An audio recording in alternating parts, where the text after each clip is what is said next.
세월의 강에 무얼 채우려고 하오. 인생 삼락, 그 씁쓸한 웃음 뒤에 인생 후반전에 깊어지는 성찰과 지혜가 묻어난다.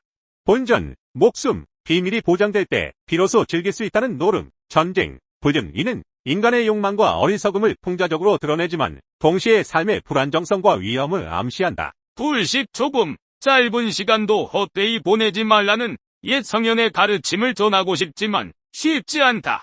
잔소리처럼 들릴까봐 혹은 관계가 멀어질까봐 망설여진다. 하지만 인생의 황혼기에 접어든 우리는 이제 삶의 본질을 직시하고 진정한 가치를 찾아야 할 때다. 돌이켜보면 인생은 결국 공평하다. 누구나 기쁨과 슬픔, 성공과 실패를 경험하며 삶을 채워간다. 남보다 앞서간다고 해서 반드시 승자가 되는 것은 아니다. 말은 달려봐야 그 진가를 알 수 있고 사람은 겪어봐야 그 깊이를 알 수 있는 법이다. 명심보감의 가르침처럼 분노와 증오는 결국 자신에게 상처를 남긴다. 칼을 휘두르는 순간은 짜릿할지 모르지만 칼에 묻은 피를 닦아내는 것은 고통스럽다. 인생은 끊임없이 밀려오고 밀려가는 파도와 같다.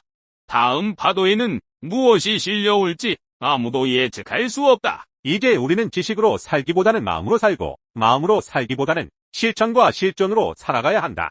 타인의 시선에 얽매이지 않고 자신의 내면을 솔직하게 마주하며 현재에 충실하게 살아가는 것이 진정한 자기 부활이다. 맹자는 하늘은 큰 일을 맡길 사람에게 시련을 내려 그의 마음을 단련시키고 타고난 본성을 회복하게 하여 능력을 발휘할 계기를 만들어준다고 했다. 사람은 역경 속에서 더욱 강해지고 성숙한다. 안락함에 안주하는 순간 우리는 성장을 멈추고 삶의 의미를 잃어버린다. 고신월자, 즉 외로운 신하와 버림받은 서자는 늘 위기를 경계하고 깊이 사색하며 삶의 지혜를 얻는다. 그들은 시련을 통해 더욱 강인해지고 현명해진다. 삶은 이겨내는 과정이며 살아간다는 것은 견뎌내는 것이다. 고난과 고통은 피할 수 없는 삶의 일부이다. 높이뛰기 선수가 자신의 한계를 뛰어넘기 위해 끊임없이 노력하듯 우리도 고난을 통해 더 높은 곳을 향해 도약할 수 있다. 고난을 극복하는 과정에서 우리는 지혜를 얻고 영혼은 성숙해진다. 세월의 강에 무엇을 채울 것인가? 존 러스키는 인생은 흘러가는 것이 아니라 채워지는 것이라고 했다. 흘러가는 세월 속에서 우리는 무엇을 흘려보내고 무엇을 채워야 할까? 이제 우리는 삶의 의미를 깊이 성찰하고 진정으로 가치 있는 것들을 채워나가야 할 때다.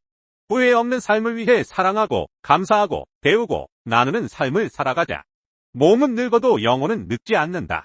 세월의 강의 아름다운 추억과 빛나는 지혜를 채워나가는 우리 모두가 되기를 바란다. 인생은 의미가 있는 것일까? 삶의 의미는 어떻게 찾을 수 있나? 우리가 삶에서 의미를 찾는 가장 중요한 이유는 우리가 언젠가 한번 죽는다는 것을 우리가 잘 알고 있기 때문이다. 매일매일, 매시간 그리고 매 초마다 우리가 소멸하는 순간을 향하여 가까이 가고 있다는 생각은 우리의 뇌리를 떠나지 않고 있다. 유명한 철학자들은 삶의 의미를 어떻게 받아들였을까? 세상의 모든 철학자들에게 물었다.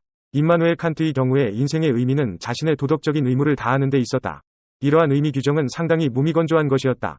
장 자크 루소의 견해에 따르면 인간에게 본원적으로 주어진 천성에 따라서 살 수 있고 또 그렇게 사는 것이 허용되는 것이 삶의 의미를 되살리는 길이었고 따라서 인간은 자신이 진정으로 원하지 않는 것은 절대로 실천에 옮기지 말아야 하였다.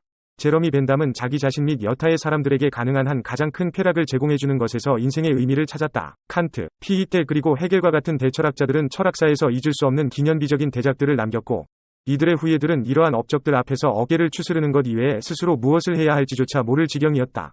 철학이 인간 삶의 모든 질문에 대해서 그토록 위풍당당하게 일반적인 원칙을 밝혀놓은 적은 일찍이 없었음에도 불구하고 성공한 삶이 어떠한 모습인지에 대해서는 기대와는 달리 별다른 언급이 없었다. 아르투르 쇼펜하우어, 쇠렌 키에르케고르 그리고 루트비 포이어바흐 뿐만이 아니라 간접적인 방식까지 포함한다면 칼 마르크스까지 각각 자신의 방식을 이용하여 인생의 의미에 대해 새로운 답을 찾고자 시도하였다.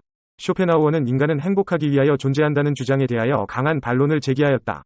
인간은 의지의 지배를 받는 노예이기 때문에 욕구의 완전한 충족이나 내면적인 만족은 불가능하고 인간에게 어느 정도 만족을 줄 수 있는 유일한 예술은 음악이라는 것이다. 프리드리히 니체와 지그문트 프로이트의 사상도 쇼펜하우어의 세계관에 밀접하게 연결되어 있다. 인생의 의미를 묻는 것, 그 자체는 육체적 또는 정신적 허약함에 대한 징표에 지나지 않는다는 것이 그들의 주장이었다.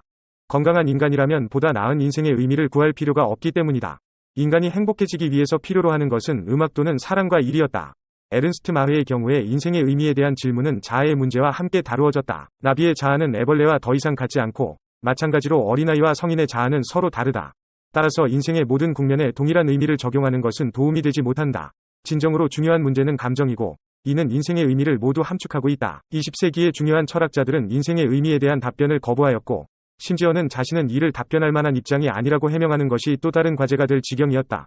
이와 관련하여 특히 의미심장한 예는 루트비히 비트겐슈타인이다.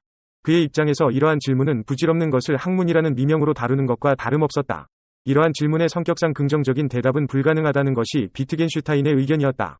오랜 고심 끝에 삶의 의미가 명확해졌다고 생각하는 사람들도 정작 이러한 의미가 구체적으로 어디에 있는지를 말하기는 어렵다는 것이다. 사르트르는 이와는 달리 행동을 통하여 자기 자신을 실현시키는 데 인생의 의미가 있다고 보았다. 이 세계는 전체적으로 아무런 의미가 없기 때문에 자신에게 독자적으로 주어진 의미를 실현시키는 것은 한 사람의 자유의지에 속하는 문제인 것이다. 사르트르의 견해에 의하면 인간은 모두 미완성품으로 이 세상에 와서 지속적으로 완성을 추구하다가 때가 되면 사라지는 것이었다. 피터 싱어의 입장에서 보면 자기 실현을 통한 의미 추구는 많건 적건 간에 비사회적인 성격을 지녔다. 그의 입장에서는 공동체를 위한 선행을 하나라도 더 실천하여 이 세상을 보다 나은 곳으로 만드는 것이 무엇보다도 중요했기 때문이다. 우리가 삶에서 의미를 찾는 가장 중요한 이유는 우리가 언젠가 한 번 죽는다는 것을 우리가 잘 알고 있기 때문이다. 매일매일, 매시간 그리고 매 초마다 우리가 소멸하는 순간을 향하여 가까이 가고 있다는 생각은 달갑지 않지만 우리의 뇌리를 떠나지 않고 있다. 수많은 고인류학자들은 죽음에 대한 인식을 인간과 동물을 가르는 구분으로 사용하기도 한다. 의미에 대한 질문은 인간에게만 나타나는 특별한 징표이고 인간의 다른 인식들과 마찬가지로 개인적인 체험과 밀접한 관련이 있다. 따라서 우리가 찾고 있는 삶의 의미는 자기에게 독자적인 것이 된다. 그런데도 우리는 왜 자신에게 고유한 삶의 의미가 아니라 일반적인 의미를 이야기하고 있는 것일까? 그리고 인생은 특정한 하나의 의미만을 지녀야 하는 것일까? 단 하나의 유일한 의미에 대한 욕구도 따지고 보면 매우 인간적인 측면이 있다. 인생의 의미를 왜 찾아야 하는지 그리고 무엇을 기준으로 탐구해야 하는지를 고민하는 것보다는 인생의 의미 그 자체를 훨씬 더 깊이 생각하고 있기 때문이다. 다른 말로 하면 우리는 모든 것을 연구하는 과정에서도 연구 방법론을 두고 고민하지 않는 것이다. 명석한 시인들은 이러한 상황을 다음과 같이 재미있게 묘사했다.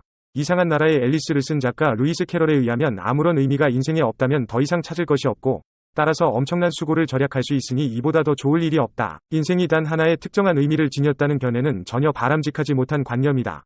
인생의 의미에 대한 탐구는 나이가 들어가면서 그때그때 변화하기 때문이다. 청소년들은 객관적인 의미와 더불어서 인생의 목표를 찾는 반면에 중년기의 인간들은 내 인생에 무슨 의미가 있는 것일까?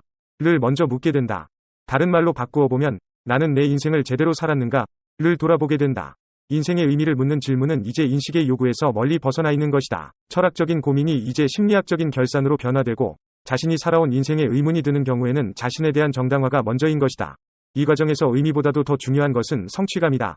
내가 지금까지 했던 일들 중에서 나를 기쁘게 만들고 앞으로도 계속 기뻐할 일은 과연 무엇인가? 라는 질문이 남게 되는 것이다. 유용하게 보셨다면 검색창에서 성필원으로 인물 검색 부탁드려요.